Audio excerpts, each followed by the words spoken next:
Hello, I'm Diane Morgan. If you know who I am, you know who I am. If you don't, who cares? I'm here to explain Italian Time, a holiday phenomenon where Italians throw away their clocks and gather for eternity with San Pellegrino. I've been at this party so long that I've eaten 5 courses, hugged someone's grandma twice and been offered a job in the family restaurant. So this holiday season, make sure to bring enough San Pellegrino to last you through the meal, the after meal and the entire goodbye ritual. San Pellegrino, holiday on Italian Time.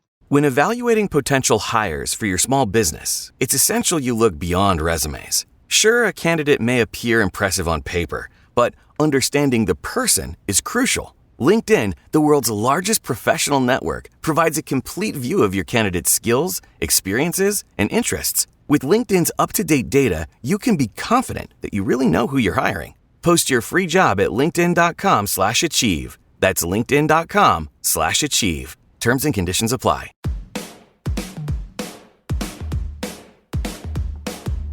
Hello and welcome to The Shift, the podcast that aims to tell the no-holds-barred truth about being a woman post-40. Created and hosted by me, journalist and author Sam Baker. My guest this week is a woman who, to coin a bit of 80s jargon, punched through the glass ceiling for women in TV, creating not just one, but a series of female characters who broke the mould. And not just any old female lead, but older female leads. There would be no Happy Valley or Scott and Bailey if it wasn't for Lynda La Plante's groundbreaking creation, Detective Jane Tennison, brought to life inimitably by Helen Mirren. And I said, why and how have you come to me? And he opened a drawer and he pulled out Prime Suspect. And he said, don't you know about this? I said, no, what? He said, everyone is fighting for this script. And he said, it's the best thing I read in years. The BAFTA and Emmy award-winning screenwriter of Prime Suspect, Widows, and many other hit TV shows, Lynda has written 43 best-selling books, including the Young Tennison series, the latest of which is Unholy Murder, that takes Jane Tennison back to the 80s as she battles to break through in the macho Met as a young police officer.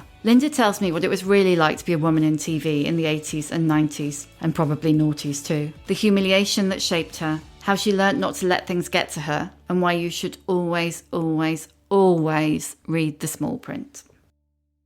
Thank you so much for coming on The Shift, Lynda. It's my pleasure. Absolute pleasure to have you. Jane Tennison, how 30 years. I know. Does that feel crazy? In a way, it feels kind of odd.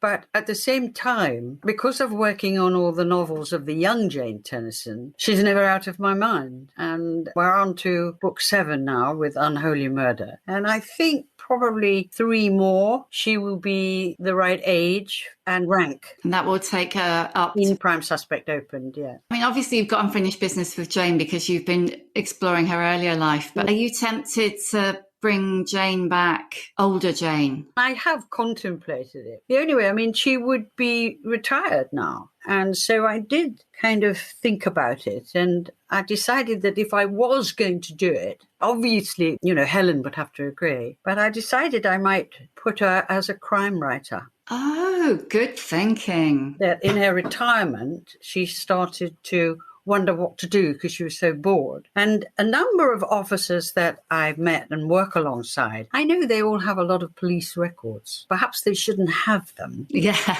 And they've got a lot of cases. And he will open up an old case. Do you think Helen would do it? I don't know. I mean, she has such a remarkable career and she's always in work that I really don't know. It would have to be under discussion. Oh, but it's Jane Tennison. How does it feel to have created one of those characters that's so significant? Yeah. Truthfully, because the BFI are doing a show on Sunday and they have been showing the Prime Suspects to a public audience, and then there's a Q&A, I thought I had better have a look at it again.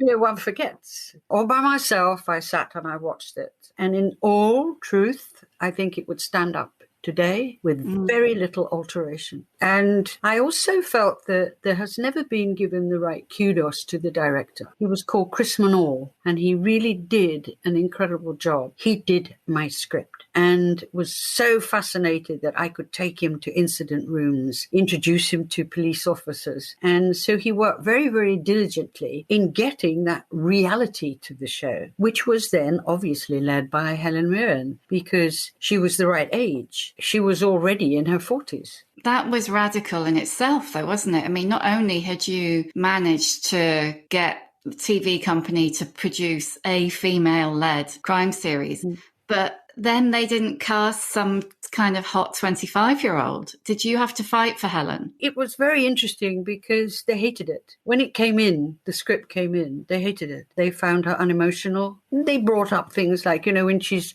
looking at the body of the young murder victim, she is touching her. She was actually checking her wrists for marks where she'd been tied up. And I said, well, she's a police officer. She's 10. And by that age, you will have been privy to looking at an awful lot of cadavers, maybe not leading a murder investigation, but you would have been there on site. The reality was they couldn't come to terms with what she was. It was very frustrating, but they simply said, look, we're not going to go ahead with it. We do have another cop show, which is set in Spain, and it's called Cops. I just said, fine. What can you do? They paid me to write the script. But in those days, there used to be a thing called FlexiPool. So 30 years ago, if any of the main networks had booked a script and paid for it to be written and did not go ahead with it, it went into a pool. Every single network script that nobody wanted to do were then up for grabs, cheap, because it had been written and it was in FlexiPool. So, at that point, somebody said, oh, it's gone into FlexiPool, so nothing's really all lost with it. I didn't know what FlexiPool was. No. And I then got a call from a film company, Carnival Films. And when I went in and met the head of the film company, he said, I'd like you to write a detective movie. And I said, oh, thank you. He said, at the moment, we are doing a film with Liam Neeson called The Key, which is a big thriller. He said, but I'd like you to write a thriller for us, a movie. And I said, why and how have you come to me? And he opened a drawer and he pulled out Prime Suspect. And he said, don't you know about this? I said, no, what? He said, everyone is fighting for this script. And he said, it's the best thing I read in years. So he said, that's why I have brought you in. Now, nobody mentioned this to me at Granada. Nobody had inferred there was a possibility of anyone else bringing it up. And eventually I get the call to say, oh, we've got a bit of good news for you. We've decided to do it. Oh, God. And I said, wow, that's wonderful. Thank you. And it was very strange because we'd been filming for some considerable time and I opened a stage. And there in the forthcoming film section was a movie called Prime Suspect starring Liam Neeson. Oh, and I went to the and I said, listen, they've nicked this title. They can't have it. And they said, look, that's a movie. We're just TV. Just TV. They wouldn't say that now. And I said, well, no, I'm sorry. I mean, I know what the film was. It was called The Key. And they've taken my title. And it was dismissed. But, I mean, I said, I can't dismiss it. What do I do? And they said, well, there's nothing you can do. You don't own the title. So I wrote a very personal letter saying, it is my title. And I'm asking you as a gentleman not to use it. And they didn't. And it was like, I don't know, you could just say what made me into such, could you describe it as aggressive? I suppose so. No, you're just standing your ground. Yeah. In those days, where I got that instinct from, being an actress for so many years, and you come against an awful lot of rejection as an actress, and you just learn to take it. But I never, as an actress, spent so much time on something. So diligent, so working with the police and getting everything right. And if I had any time with the wonderful detective I used, Jackie Moulton, if at any time when she was reading the script, she said, no, this doesn't work. You'd never do this. Then I'd say, what do I do?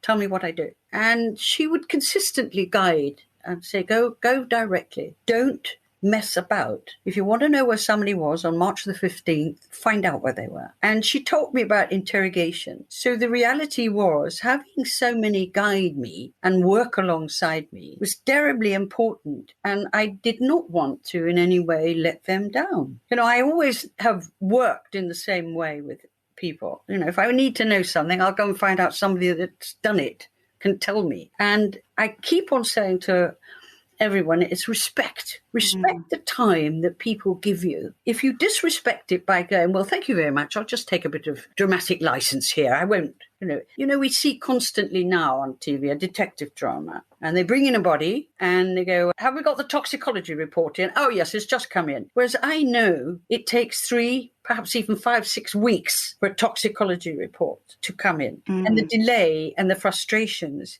Forensic science is, unbelievable now what we can do. And the big learning curve for me also is working on a young Jane Tennison when there was no DNA. I think Prime Suspect was the first time DNA was ever used. The actual phrase. Yeah. We've got the DNA. Was that one of the things that was attractive for you about writing Young Jane, was to go back to a time before all those answers were scientific? In a way, but also I was quite shocked to be asked what the young Jane Tennison was like, and I had no notion because I'd worked with the real McCoy throughout the entire writing process of Prime Suspect. I'd never actually considered what that officer was like when she was young. But what it made for me to work on was how did that character get to a position of such control? Unmarried, her life was her work. And so to go back to when she's 22 years of age and see the mistakes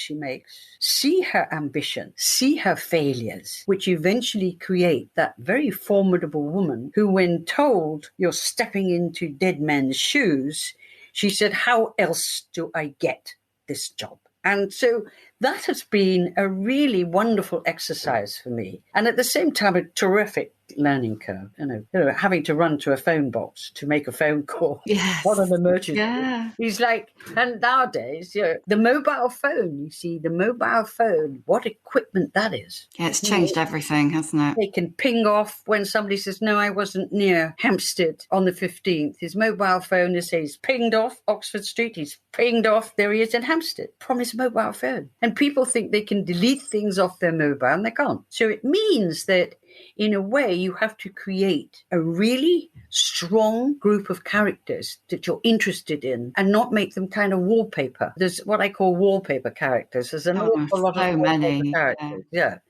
And then if you have to wait 3 weeks for a toxicology report, what can you put in that will make that energy level lift? And often, you see these dips in dramas, and it's the same in reality is a dip in a crime novel. You're reading, it's writing crime novels is a very fascinating exercise because you know what the end is. Now you have to be able to make somebody so fascinated they keep turning a page and turning a page. And the puzzle is that you are actually engineering somebody to think, I know who did it. Oh no, wrong. Yes, wrong, yeah. wrong. And it's it's a fascinating process to go through to formulate the puzzle. And often when I'm reading crime, which I have to read a lot, because the worst thing is if you're writing a novel and then you see the crime novels come out and it's exactly the same plot, you think, ugh! Start again. Crime. And we have a lot of female crime writers now. A lot go towards the psychological side. But over and over again, it is a fashion. So I'm reading a crime novel and enjoying it. And then I think, here they're going. They're blowing it. They're failing.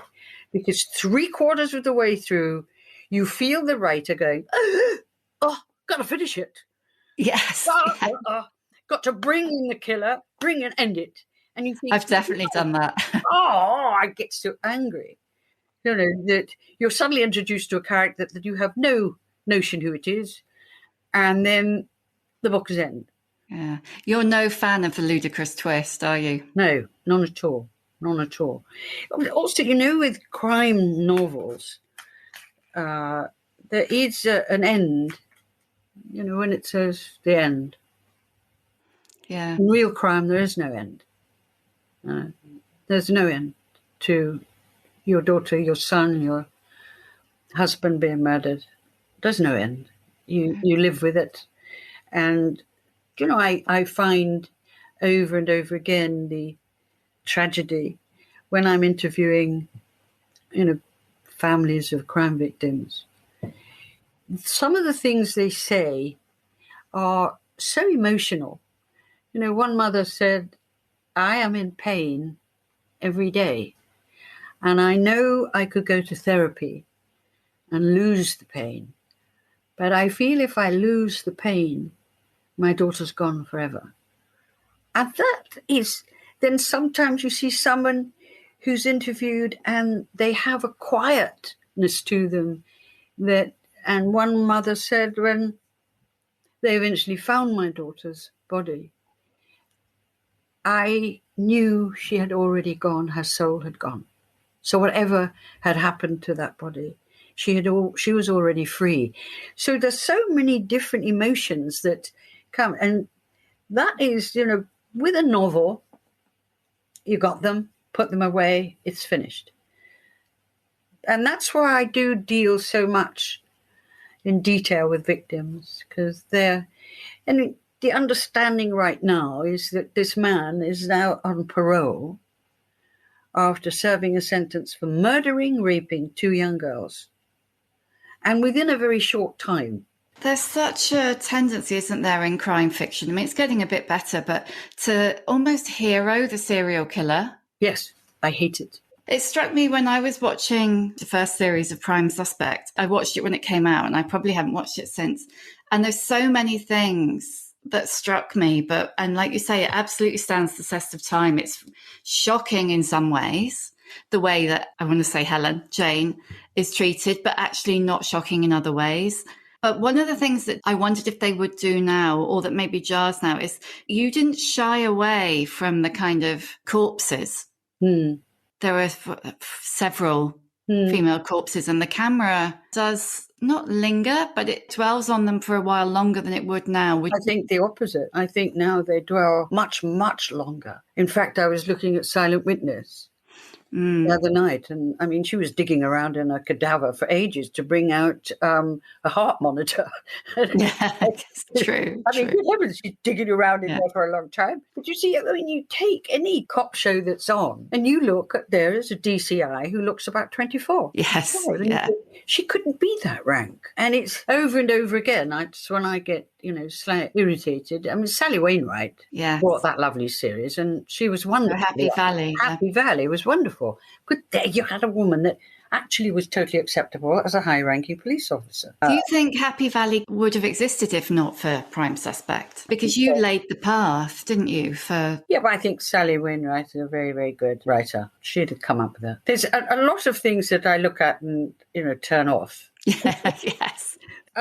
People say, well, what do you watch on TV? And now we have a plethora of real crime and documentaries. So I'm mostly focusing on the documentaries. And again, a fascination for me is you are seeing sometimes a crime that had been committed in 80s, 90s, very early 20s. Look at the police officers, their memories, how emotional they are about it over and over again. You see that it doesn't go away from them. And that's the one thing that I found, to me, very moving, how often the emotion of one of the officers involved in a crime that I was writing, just you could see the emotion come up inside them. And then they kind of try to dismiss it. We can't spoiler, but in Unholy Murder, that happens, doesn't it? Exactly.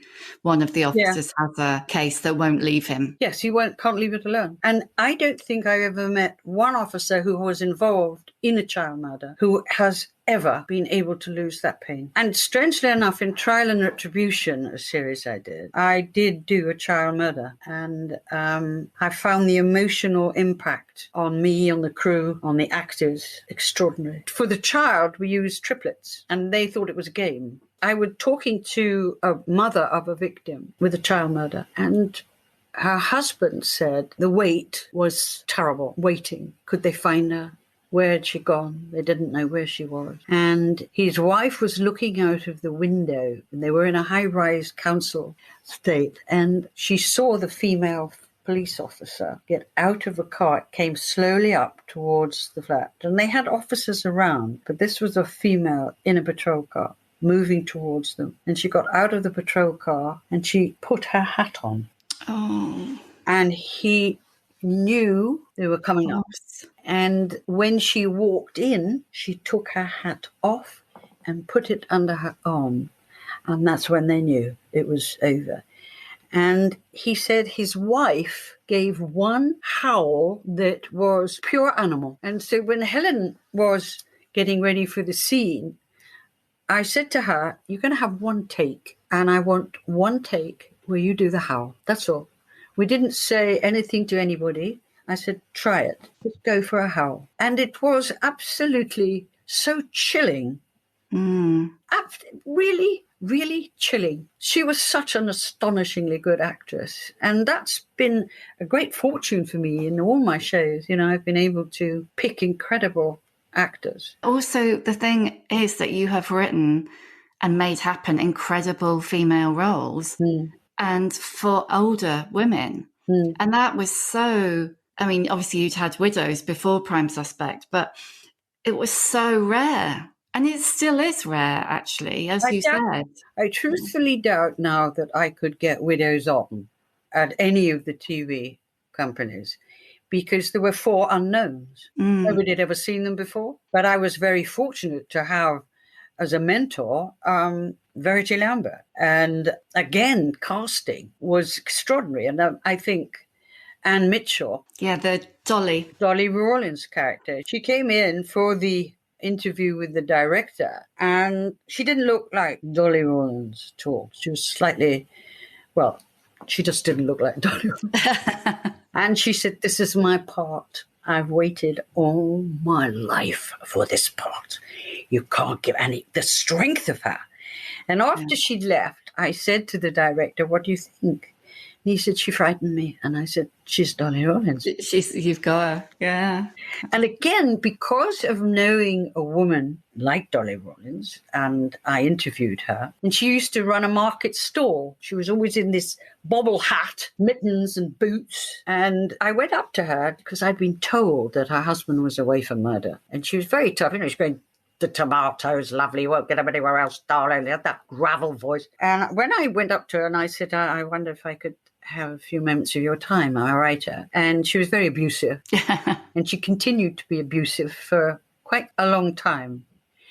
And eventually, you know, I tried another time and another time. And she said, come and have tea with me, darling. When she opened the door, she was wearing a beautiful suit. Her hair was permed, immaculate makeup. And she saw my reaction. She said, yeah, you don't know me, do you? And I went in. And the reason I've told this is because in her own private life, she was immaculate. So when we're doing the costume designs and discussing them, the costume designer said, oh, right, criminal's wife.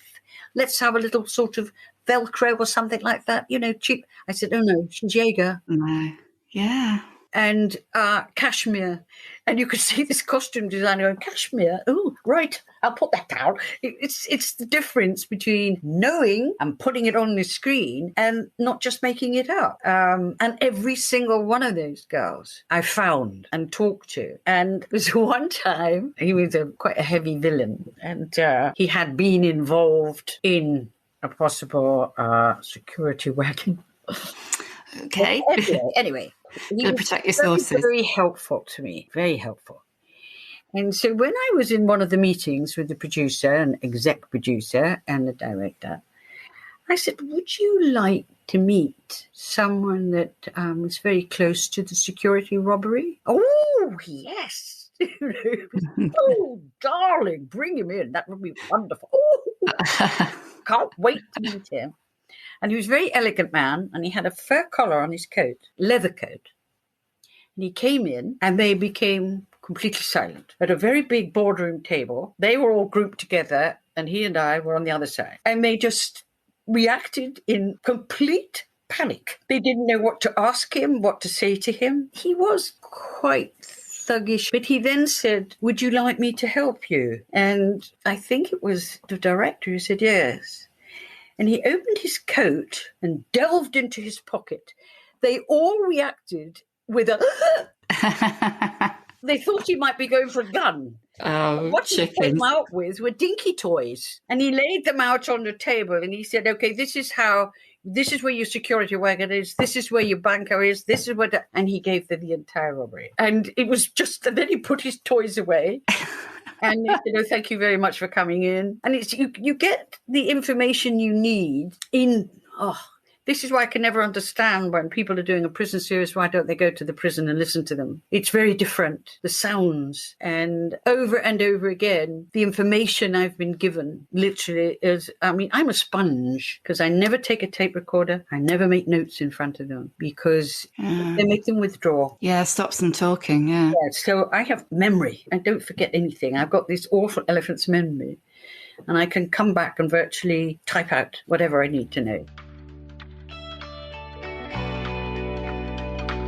This episode of The Shift is sponsored by Shopify. If you've been nurturing dreams of starting your own business, 2026 is the year to make it happen. Maybe you've got an idea you can't shake, just buzzing away in the back of your head, or a craft that everyone tells you should be selling. All you need is a little help to make it happen. Well, you can make those dreams a reality in 2026 with a little help from Shopify. Shopify gives you everything you need to sell online and in person. However big or small your idea, millions of entrepreneurs from Aloe Yoga to Allbirds have already taken the leap. Shopify gives you all the tools and templates that you need to easily build your dream store. Setup is fast with their built-in tools, and marketing is built in too, so you can create email and social campaigns that reach customers wherever they scroll. As you grow, Shopify grows with you. In 2026, stop waiting and start selling with Shopify.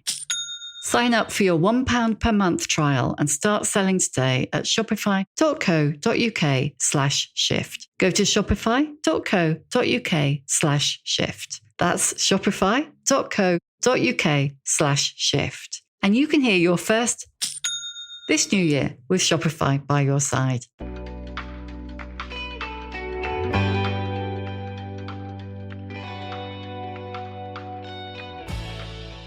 When you started working like this, it was quite rare, given that you haven't been a journalist, it was quite rare for writers to work like this, wasn't it? And really rare for a woman to work like this. Was this instinctive for you, just to go and ask people about their lives? I suppose in many ways, when I wrote Widows, I was a working actress. I'd never written anything. And I submitted a treatment, which was just a page long. And I used my married name, not my acting name. And when I went in, Verity Lambert couldn't believe it. I'd been in out.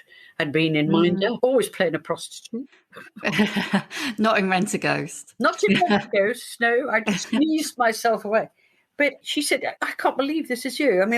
Look, we want this. We like this idea for women. Do you think you'll be able to write an episode? And she said, if it's not any good, would you mind if I brought in another writer? And I said, no. Okay. She said, well, we're going to commission episode 1. All right. I said, right. I didn't even know what a commission was. I went home in a kind of panic, really, and thought, well, now what do I do? And I don't know why on most movie sets, and usually connected to the props department, is a bit of a villain.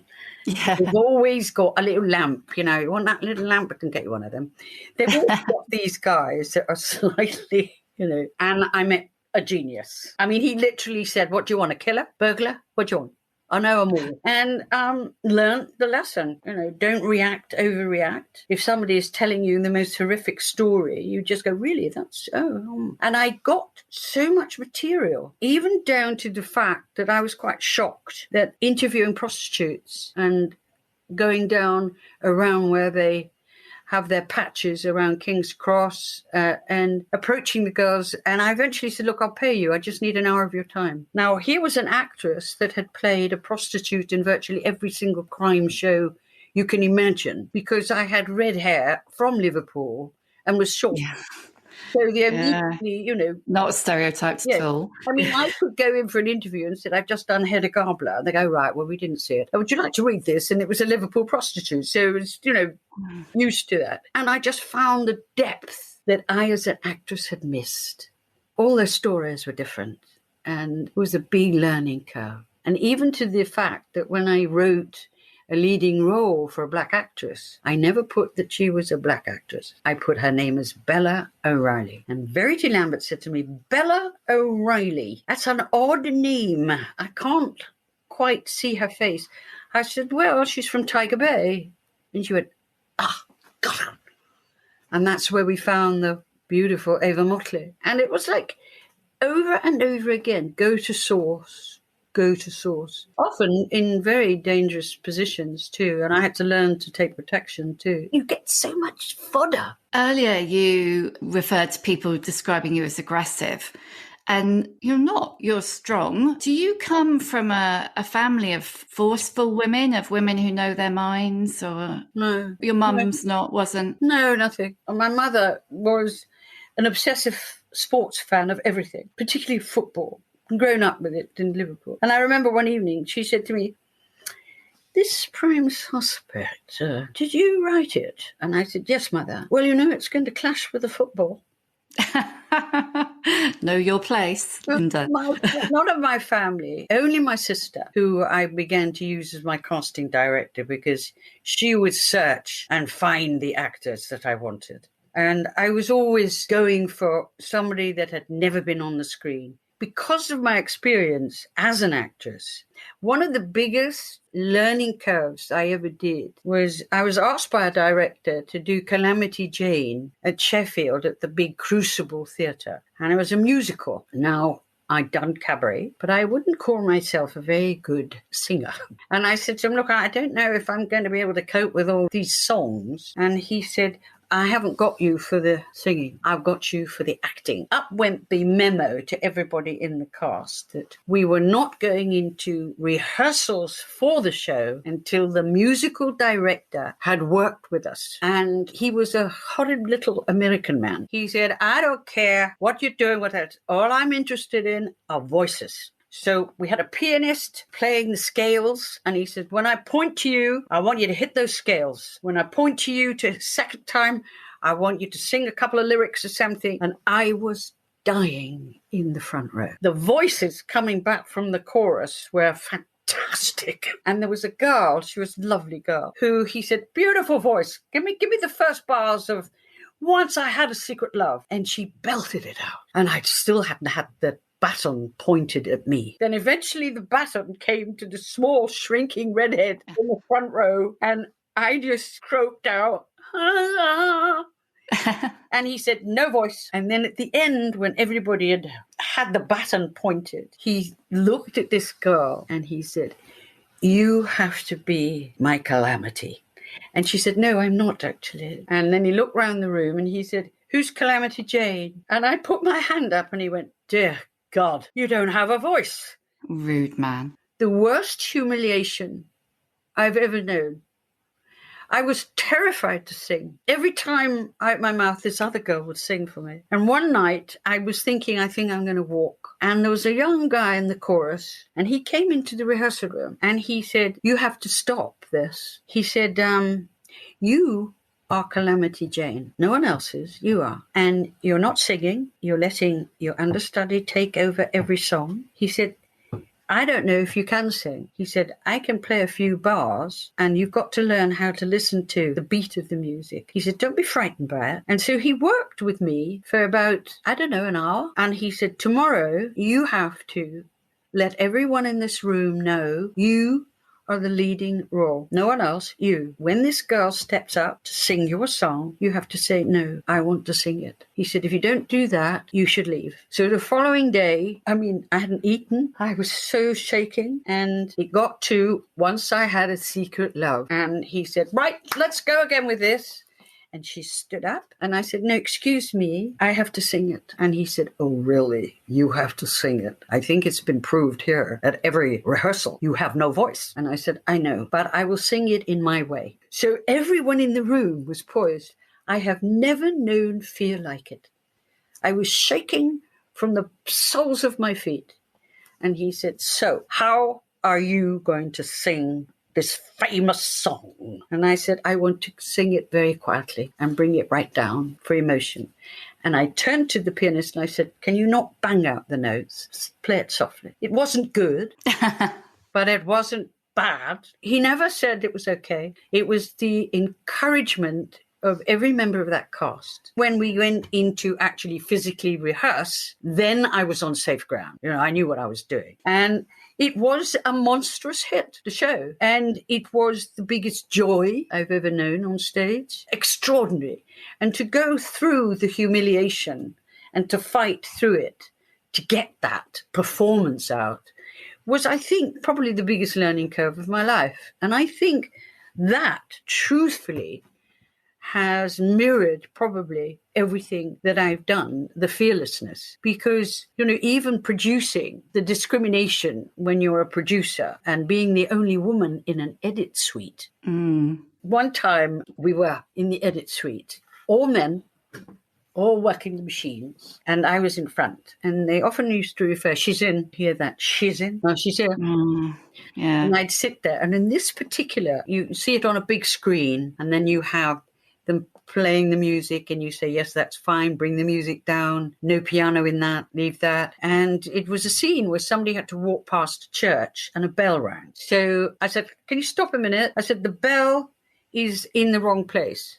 And you could feel the animosity. Where do you want the bell, Lynda? So I said, the bell comes exactly as he passes the moment of the chapel, right? So they played it again. I said, no, you're wrong. You're beat too far. Come back a bit with it. So, and you could feel the anger in the room getting worse.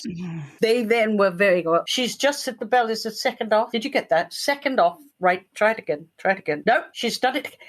I was keen. Then they got the bell in the right place. And I said, bell is in the right place, but you're using the wrong bell. This was like, I dropped a bomb in the room as this huge man behind the desk said, what bell are you referring to? I said, I sent you a tape of a bell, and a bell that I like the sound of. And a very young engineer suddenly said, oh, I think I've got that. I said, put that bell on in that position. And it was completely different sound of this bell. It was like a very low, low sound. And I said, okay, that's it. That's fine. Thank you. Let's go on. Nobody said you were right. Nobody said that was well done. Nothing. Of course not. No. Go on. But if I had, thrown a tantrum, screamed or shouted, but they had no actual comeback. And that's what I discovered as a producer, and casting the right people and working with the directors was very great patience and never to actually really humiliate anybody. It's that constant thing, though, isn't it, of that women get, particularly in very male environments like that. Like, you're difficult, you're stroppy, you're obsessive, you're, Yeah, here she comes. Watch. Yeah, issues. Has it improved as you've got older and been reeling out a string of hits? Is it? No. I mean, I don't want to go into depth of it, but, I went through gross humiliation when they wanted to make the young Tennison. Young actress came in, blonde, very chirpy, came in. She hadn't done anything. She told a funny story about meeting somebody in a coffee bar before she came in. And then she read and she left. And I said, that girl has to be cast. She's absolutely stunning. Oh, well, I don't think so. No, it doesn't do anything for me. I said, no, I think she's wonderful. She's very talented. Yes, but she only just had that. I said, cast her. They didn't cast her. And her name was Florence Pugh. Oh, good Lord. Oh, and that was who you wanted for young Tennison? Yeah. Oh, idiots. I don't think she was right for the lead role, but I mean, it went in every direction now. I would bring in actors and every single one was turned down. And I'd never, ever had to deal with these pompous people. And I thought it still hasn't ended. But this time I walked, because I think you do get to a point where you say, I'm really not prepared to get myself too distressed. And strangely enough, I met a wonderful old producer, and he said to me, I hear you've had a very bad time. So I said, yeah, a bit of one. It's hard. And he said, just remember something. Don't waste your time on anger. Don't waste your time don't let it get you. The best revenge is success. And I said, well, thank you very much for that. And about 2 days later, Steve McQueen rang and said he wanted to make the movie of Widows. And so you go, thank you very much. Yes. But it's true, Perfect. to be able to not let things get you down. And I think eventually, now I'm old enough, I still do get very emotional now. Did it take a long time to learn that, to be as actually self-contained as you have always seemed? Yeah, a long time, very long time. And also, I did have a very good mentor, Verity Lambert. Yeah, He taught me amazing. how to edit. And I often say to people, look at a headline. If you want to know how to hit and pitch a script, look at a headline. Yeah. Look at the journalistic, how fast they get to the point that makes you want to read an article. And over again, when I'm giving lectures and talking to students and things, I say that. I mean, you're kind of almost, you're a brand, you're Lynda La Plante.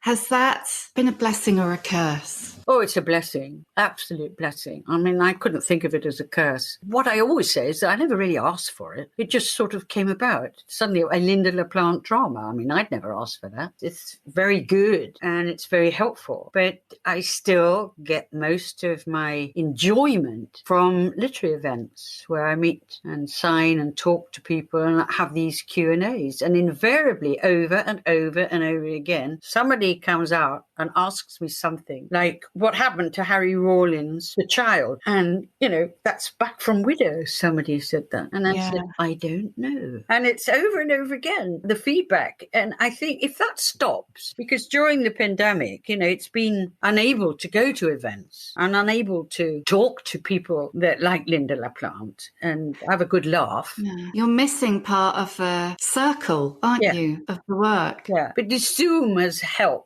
a lot to be able to do a lot of interviews via Zoom, like with you, but it is missing because invariably it fills you actually with a lot of joy to think these people go out and they buy my book and then they bring it for me to sign. One of the things I want to ask you is, like, when I was watching Crime Suspect 1 and just thinking about Jane Tennison, and there's a real sense, isn't there, and that certainly it was like this when I was kind of growing up into adulthood in the 80s as well, that womanhood was a bit of a liability, that we were kind of taught to downplay it. If you want to get on, just be like them. And then you're judged for not being feminine enough. Have you felt that in your career? Probably not because of an actress. You're a bit of an alien anyway. And I went to the Royal Academy by far too young. I mean, I had no idea about life at all. And there I was. I mean, nor did my parents. My father, I said, I want to go to a place called RADA. He said, what is it, cafe? I said, no, it's a drama school. Oh, well, I'd never been from Liverpool on a train to Euston Station, got off, got a never been in a taxi before. I'd never been in a theatre. I'd never seen a show. My parents thought the Brownwick's Whitehall Theatre, that was what the world was about. At Christmas we'd watch Whitehall Farce. And so for me to want to be an actress was because I had the luck of the gods at my school. I had a drama teacher that came in. She was actually supposed to be literature and took over drama and fed me books and fed me books and talked to me all the time. And nobody had ever done that. No interest at all in the theatre or films. You were dyslexic, weren't you? Yes, very badly so. So reading was not a straightforward thing for you. Well, again, I was fortunate because I had a tutor at the school. When they noticed that I was holding the book upside down, there might be a bit, and she said, you're not reading at all, are you? And I said, well, not really. And she said, but can you read me this? And she held out a page of, I think it was Jane Eyre. And I said, no, I can't actually. And she said, why can't you read it? I said, well, it's a bit blurred. And do you need glasses? No, I don't think so. And eventually she sussed all the words were jumbled up. And she made an alphabet, big alphabet for me, with A, ape, apple, A. And as soon as phonetically I began to learn the alphabet, it became easier. But I didn't really read well until I had a typewriter. Because I think I never actually had that humiliation about it, that there was something wrong with you. It never worried me at all. I was so naive. And I can remember talking to John Hurt, who was in my group at RADA, and Ian McShane, an actor. And there was an actress that I was particularly, or a student she was really, who I thought was fantastic. And her name was Morag. And she had a short-cut, boyish haircut. and she smoked Giton cigarettes and had a leather handbag. Oh, she sounds very cool. Oh, I thought she was unbelievable. And one day with the Giton between her lips, she said, "Have you got a gynecologist?" And I said, "No, I haven't. Have you?" She said, "Well, of course I have. I just wondered if I've got the best gyno in the world." I don't know. So at lunch with John Hurt and with Ian McShane, I said to him, "What's a gynecologist?" And Ian McShane said, "Oh, I know exactly what that is." I said, "You know when you've got a map and they have little flags where you have to go? You start, geologists do that." I said, "Well, why has Mora got one?" And they said, "Well, I don't know." So they were as naive as I was. Yes, he thought you were asking about geologists. I just got one more question I want to ask you about Jane Tennison before I go to the questions always asked. You stopped working on the TV, didn't you, at the end of series 3? The way Jane ended up with as the kind of the woman who had given up everything for her career. How did you feel about that? Well, 1, I would never have made her an alcoholic. 2, I got to a point in my life as a writer where I didn't like to be told what I could write. That they wanted more of her domestic life than police life. And so I just said, I think it's time for me to move on. And I did. I'm not in any way being detrimental about the writers that took over because they were all exceptionally good. It's just I didn't want to be told what to write. And that was the main reason. I just like to keep on something new. If they'd said, yes, let's go into new areas, terrific. Not domestic life again. Is she going to get married? That was a terrific position. And you create this strong, powerful woman. You want to make her into an alcoholic. She would have been a commander. That's where she was going. Yeah. The first female commander. I'm going to ask you the questions I always ask. What's your emotional age? About 28. Why 28? Because I'm still doing insane things. I'm not grown up. My heart is of a very old woman, but really my emotional age is 28. Because I'm a happy little soul, you see. And I hate it when I'm not happy. You're 78, and how many books do you write a year? 2. 2. Hoping to do a new TV series as well. And your podcast? Podcast, yes, which is so entertaining for me. Can you imagine ever taking your foot off the pedal? No, I can't. Because I don't live in a world where, I watch programs like How the Rich Live in awe. And then I read that an actress in Harry Potter who's like 14 has just made 5 million. And you think, oh, I never made that money. But I was just going to ask you about money. Have you always been good with money? Terrible, ridiculous. My advice to anyone, if they're going to be a writer, whatever they're going to do, always have a lawyer. I had no lawyer. I signed away. I don't own Prime Suspect. I signed away. I had no proper agent, no lawyer. So you have to look very carefully at any contract ever put before you, and always do not be afraid to get advice, even if it's medical. It's very hard when you're suddenly told, oh, no, you don't own Dolly Rawlins. Ooh, is that cat? Yeah, he's obviously decided he has been ignored for long enough. This is a bit of a side issue, but I was listening to an interview with Michaela Cole, who wrote I May Destroy You.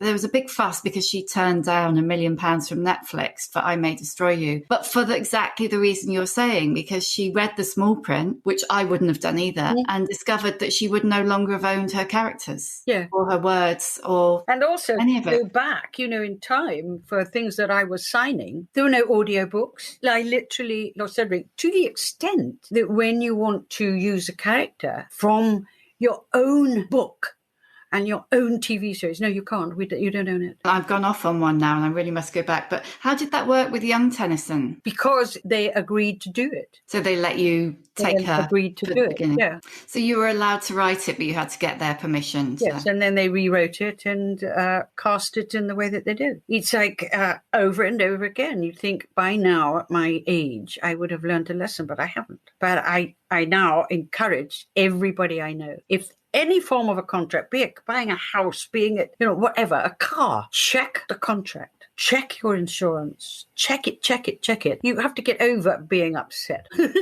Yeah. Do you think you will? I don't know. I hope so. I mean, books have obviously played a massive part in your life. Is there one book that you would recommend? It's kind of a crazy book. A book that really, it's very powerful for me was Bury My Heart at Wounded Knee. Wow, why was that?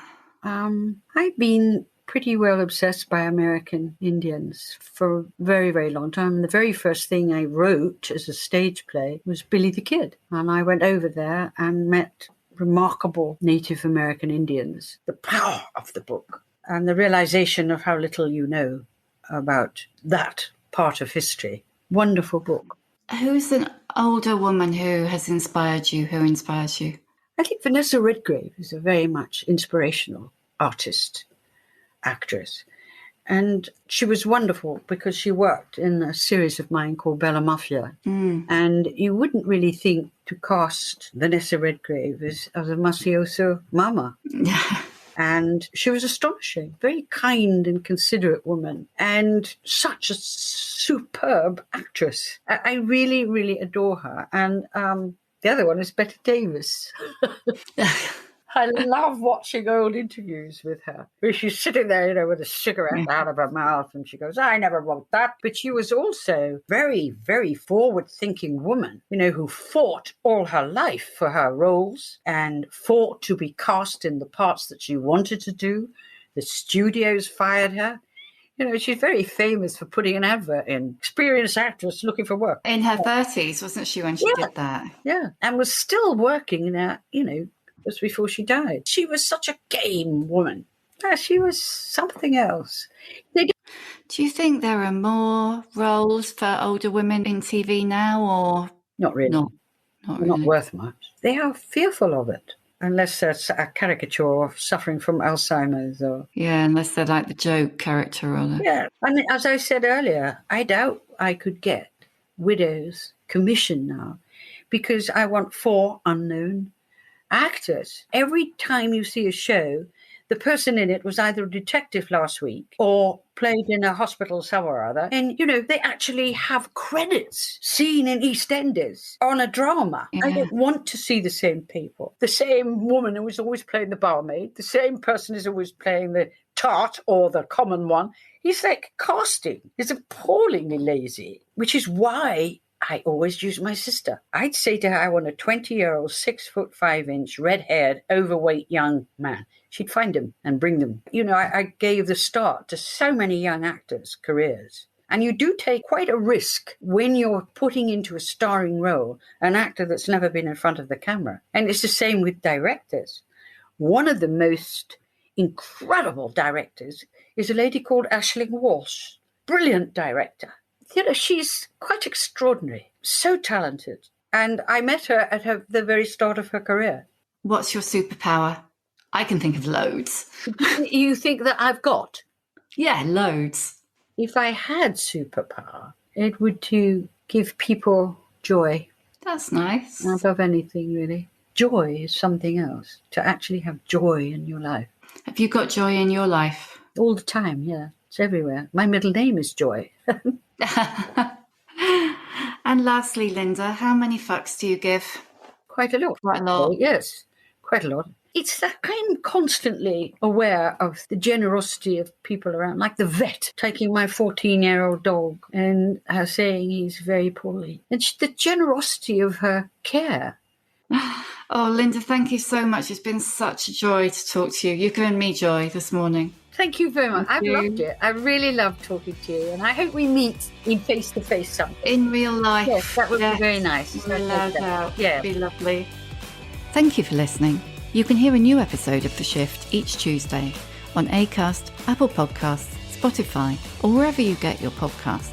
If you like what you hear, please do rate, review, and follow, because it really does help other people find us. And if you'd like to know more about my own experience of shifting, my book, The Shift, How I Lost and Found Myself After 40, and you can too, is out now in paperback. See you next time.